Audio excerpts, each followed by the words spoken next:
Welcome back, students. In today's lecture, I'm going to start a new chapter which is known as the electromagnetic induction. अब electromagnetic induction पे हम बात करें, इससे पहले आप थोड़ा बैकग्राउंड देख लीजिए, हिस्ट्री के एतबार से भी और बाकी आपके बुक के जो चैप्टर हैं उनके एतबार से भी। सबसे पहले जो आपको पढ़ाया गया था वो था कि एक रेस्ट चार्ज उसकी सराउंडिंग में इलेक्ट्रिक फील्ड क्रिएट करता है, या एक चार्ज का उसके सराउंडिंग में एक फील्ड होता है। स्टैटिक चार्ज हमने पढ़ा था, इसलिए हम उसको इलेक्ट्रोस्टैटिक कह रहे थे। इसके बाद हमने जब आगे मूव किया, जब हमने मैग्नेटिज्म पढ़ा, मैग्नेटिज्म के बारे में जब बात की, तो वहाँ पर हमने ये देखा कि जब एक चार्ज मूव करने लगता है उसकी वजह से करंट प्रोड्यूस होता है, और वो current basically magnetic field produce करता है। तो इसका मतलब ये है, your current is producing magnetic field and current was produced by charge which was the responsible for electric field. So somehow electrostatic is basically creating or showing the effect of magnetism कि electrostatic से या electricity से आप जो है magnetism या magnetic field. तो physics की दो ब्रांच हैं, एक इलेक्ट्रिसिटी है और दूसरी आपकी मैग्नेटिज्म है। तो एक ब्रांच दूसरी ब्रांच को प्रोड्यूस कर रही है, यही बता रहा है जो मैंने आपके सामने बनाया है। ये बड़ा शॉकिंग रिजल्ट था। वैसी बात है कि एक ब्रांच दूसरी ब्रांच के लिए रिस्पॉन्सिबल है। उससे भी ज़्यादा ये ऑरस्टेड का एक्सपेरिमेंट है, आप उसको जाके नेट पर सर्च कर लीजिएगा, आपके 9th-10th क्लास की बुक में भी इसको बताया जाता है। उससे ज़्यादा शॉकिंग ये था जब फैराडे ने डिस्कवर किया कि सिर्फ ऐसा नहीं है कि आप इलेक्ट्रिसिटी से जो है मैग्नेटिज्म प्रोड्यूस करते हो। Basically magnetism can also produce the electric effects, it can also produce the current producing the field, but magnetic by using the magnetic field you can also produce the current. इसका मतलब यह है कि सिर्फ एक branch ही दूसरी को produce नहीं कर रही, दूसरी ब्रांच भी पहली ब्रांच को प्रोड्यूस कर सकती है। मतलब कि आपस में कोरिलेटेड हैं या आपस में मर्ज की जा सकती हैं। उस कंबाइंड ब्रांच को बेसिकली बाद में आगे बहुत लोगों ने काम किया, जिसमें मैक्सवेल का नाम सबसे ऊपर है, लेकिन जो इनिशियल आइडिया डिस्कवरी का जाता है वो फैराडे को ही जाता है। और जो इस ब्रांच का नाम इसलिए हम कहते हैं कि इलेक्ट्रोमैग्नेटिक, दोनों ब्रांच आगे इंडक्शन, एक ब्रांच दूसरी को इंड्यूस कर रही है।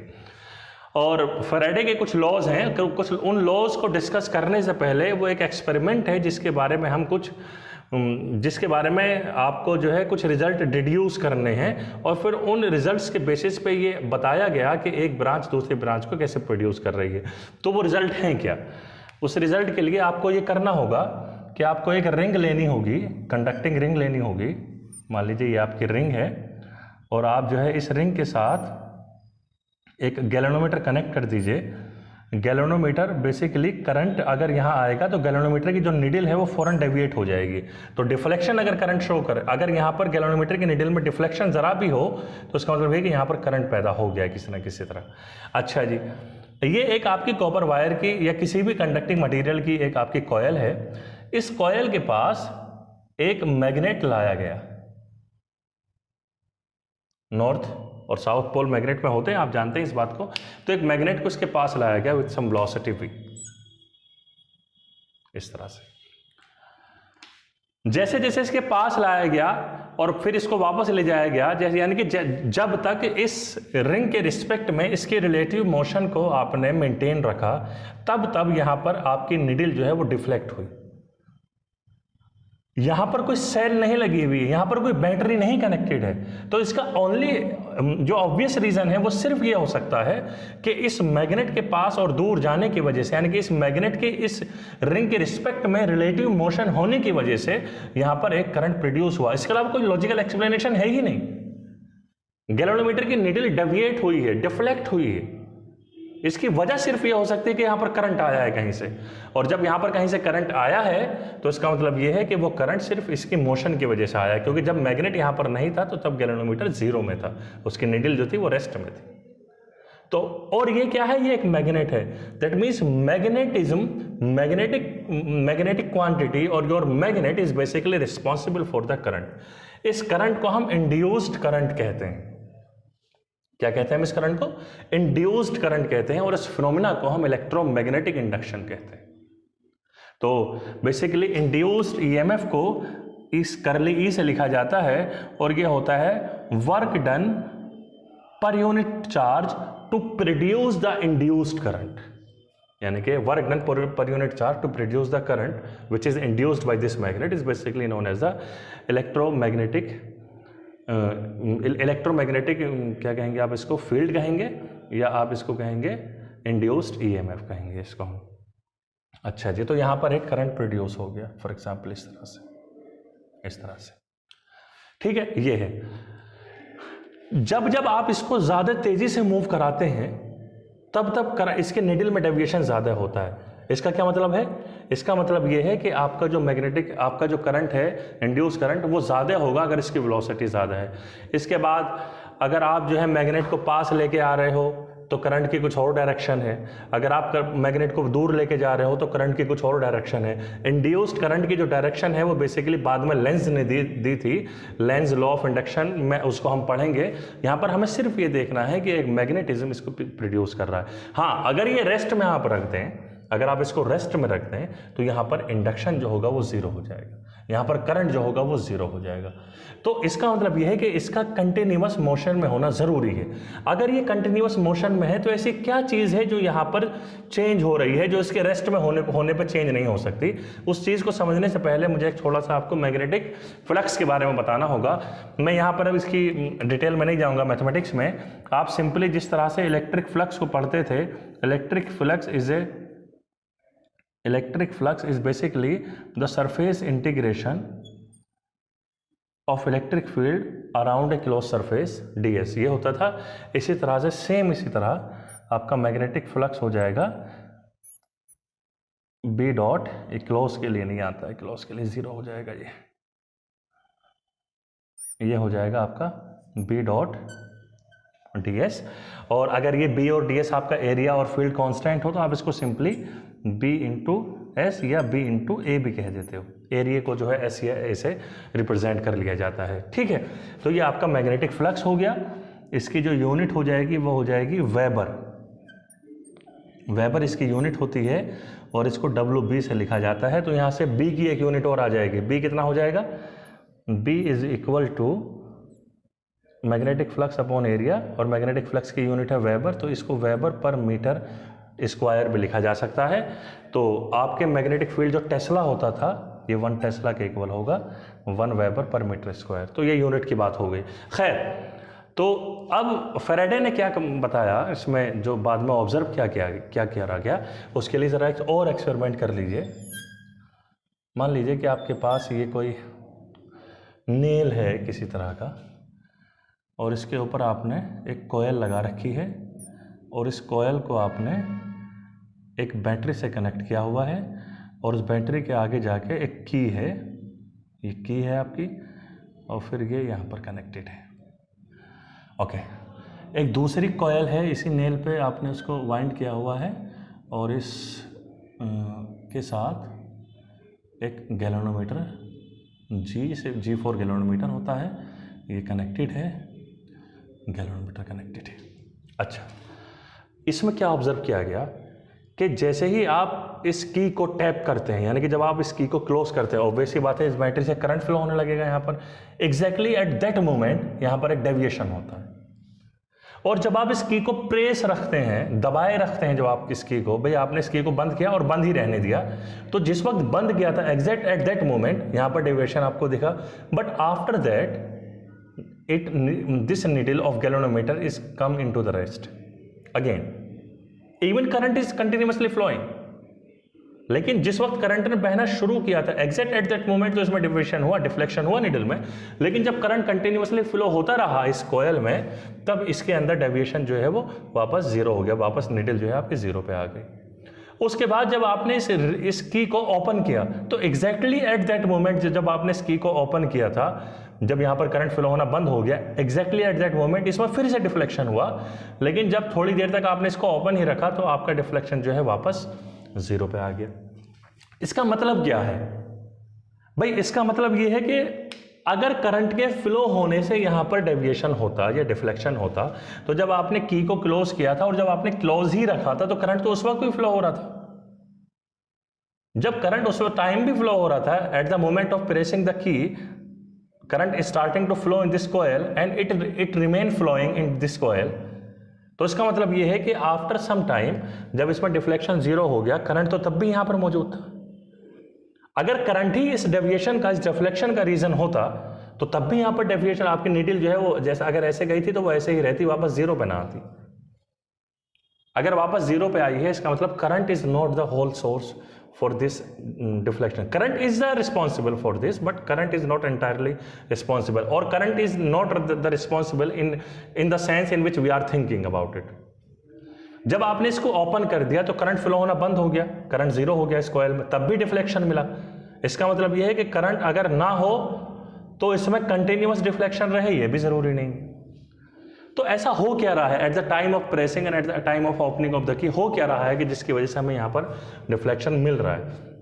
वो हो ये रहा है, जब आप करंट यहाँ पर, जब आप इस की को प्रेस करते हैं तो प्रेस करने से पहले करंट जीरो होता है, और जिस मोमेंट में आपने इसको प्रेस किया उस पर करंट मान लो आई हो गया, तो करंट आपका जीरो से वन की तरफ चेंज हो रहा है। डेल्टा आई यहाँ पर जो है वो नॉन जीरो है। इसी तरह से अच्छा, जब आपने इसको प्रेस कर दिया तो ये आई हो गया, after I and after some time it is also I, in that case this current, change in current is zero. भी आपने एक time t equal to zero पर प्रेस किया, t इक्वल टू 1 सेकेंड पे zero से 1 हो गया, तो डेल्टा आई जो है आपका नॉन जीरो है। लेकिन time t equal to 1 second से और 2 3 4 5 6 7 8 सेकेंड तक आपका करंट कांस्टेंट रहा, तो चेंज इन करंट कितना है? जीरो है। उस मोमेंट में ये जीरो डिफ्लेक्शन जो है वो जीरो हो जा रहा है। इसका मतलब ये है कि करंट का फ्लो होना जरूरी नहीं है, चेंज इन करंट का फ्लो होना जरूरी है। तभी तो जब ये आई से वापस जीरो हुआ था की को ओपन करने पे, तब भी डेविएशन मिला था आपको निडल में, मतलब यहां पर delta I was still not equal to zero. तो करंट का फ्लो होना जरूरी नहीं है, वो भी जरूरी है, करंट हो ऐसा होना चाहिए, लेकिन करंट चेंजिंग होना चाहिए अगर आपको ये फिनोमेना ये ऑब्जर्व करना है इंडक्शन का। अच्छा, यहां पर तो करंट भी नहीं था, फिर जैसे यहां पर करंट है तो यहां पर मैग्नेट के पास आने से क्यों आपको डिफ्लेक्शन मिल रहा था गैल्वेनोमीटर में? बेसिकली करंट जो होता है वो मैग्नेटिक फील्ड प्रोड्यूस करता है। बिल्कुल शुरू का लेक्चर हमने इसी बात से शुरू किया था, जो आपका करंट है वो मैग्नेटिक फील्ड के लिए रिस्पॉन्सिबल है। तो this changing current is basically creating a changing magnetic field, and that magnetic field is creating a changing magnetic flux, and that magnetic flux is basically responsible for the induced EMF in this coil. I hope you understood. Changing current is basically creating a changing magnetic field. Changing magnetic field will create a changing magnetic flux, and that changing magnetic flux with time is basically responsible for the induced EMF or induced current in this circuit. इसको Faraday ने mathematically इस तरह से represent किया था, induced EMF will be equal to minus d phi B. B का मतलब है मैग्नेटिक है, B is for magnetic field, symbol है D T. Okay, D five by D T. Negative sign क्यों आ रहा है ये लेंस के जब हम बात करेंगे तब वहां पर समझ में आएगा आपको। अब यहां पर सिर्फ एक कॉयल नहीं है, यहां पर तो एक कॉयल है, लेकिन यहां पर तो 2 3 4 5 6 8 10 15 20 कितने भी नंबर ऑफ टन्स की कॉयल हो सकती है।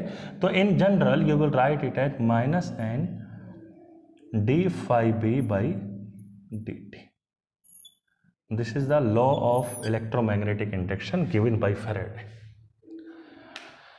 बेसिकली अगर आपको इंड्यूस्ड ईएमएफ चाहिए तो आपको फ्लक्स चेंज करना पड़ेगा, और फ्लक्स को चेंज करने के लिए आपको मैग्नेटिक फील्ड या एरिया, अच्छा एरिया भी चेंज करते हैं मोशनल ईएमएफ में, मैं इसकी बात करूंगा। एरिया भी चेंज कर सकते हैं, मैग्नेटिक फील्ड को कांस्टेंट रखिए, मैग्नेटिक फील्ड चेंज कर सकते हैं, ए कांस्टेंट रहेगा जैसे कि यहाँ पर हो रहा है, और दोनों भी साइमल्टेनियसली आपके वेरी कर सकते हैं। किसी भी तरह आपको ये फ्लक्स चेंज करना है। अगर फ्लक्स कांस्टेंट हुआ तो ये डेरिवेटिव जीरो हो जाएगा, and there will be E will be zero, that means induced EMF is going to be zero. अब यहां पर हो क्या रहा था, जैसे जैसे ये मैग्नेट इसके पास आ रहा था, मैग्नेट से जो है आपका मैग्नेटिक फील्ड लाइन बाहर की तरफ जाती है, इस तरह से मैग्नेटिक फील्ड लाइन बाहर की तरफ जा रही थी। तो जैसे जैसे ये मैग्नेट इसके पास आ रहा था वैसे वैसे इस लूप के अक्रॉस मैग्नेटिक फील्ड इंक्रीज हो रहा था, कंटिन्यूअसली इंक्रीज हो रहा था, मतलब चेंज हो रहा है। तो जब मैग्नेटिक फील्ड चेंज हो रहा है तो उसके एसोसिएटेड फ्लक्स भी चेंज हो रहा है।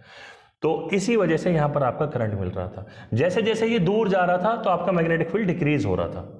जब डिक्रीज होगा तब भी चेंज तो बहरहाल हो, दोनों सूरतों में हो सकता है ना, इंक्रीज भी कर सकता है, डिक्रीज भी कर सकता है। जब मैग्नेटिक फ्लक्स उस केस में भी चेंज हो रहा था तो तब भी यहाँ पर आपको करंट मिल रहा था, लेकिन डायरेक्शन बदल गई थी फिर। ओके, तो इसीलिए अगर आपने इसको रेस्ट में लाके यहाँ इस कॉइल के पास रख दिया, nothing is going to happen.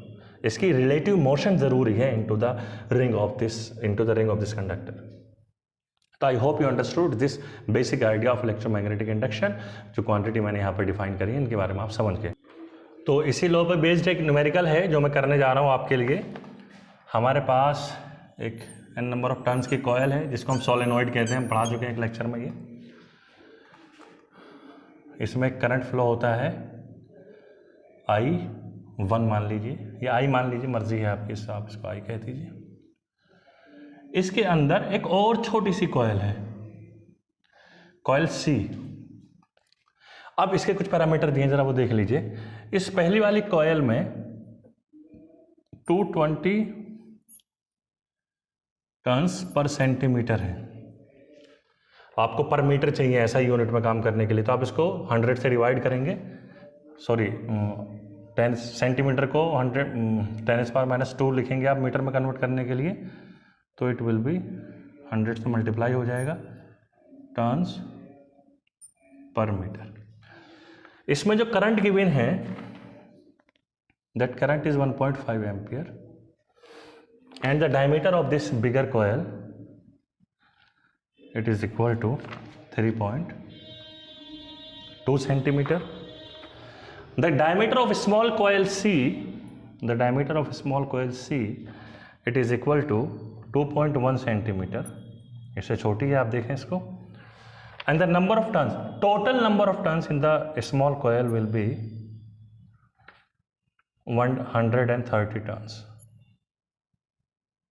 Okay, you have to calculate the induced EMF due to this bigger coil into this second coil, smaller coil। भाई बड़ी वाली कोयल में करंट जा रहा है, एक कोयल में जब करंट जाता है तो उसके एसोसिएटेड है उसके साथ में जो दूसरी कोयल होगी, जैसा हमने अभी डिस्कस किया था थोड़ी देर पहले, एक कोयल की वजह से दूसरे में इंडक्शन होता है। यही इंडक्शन का नाम है, एक दूसरे को इंड्यूस कर देते।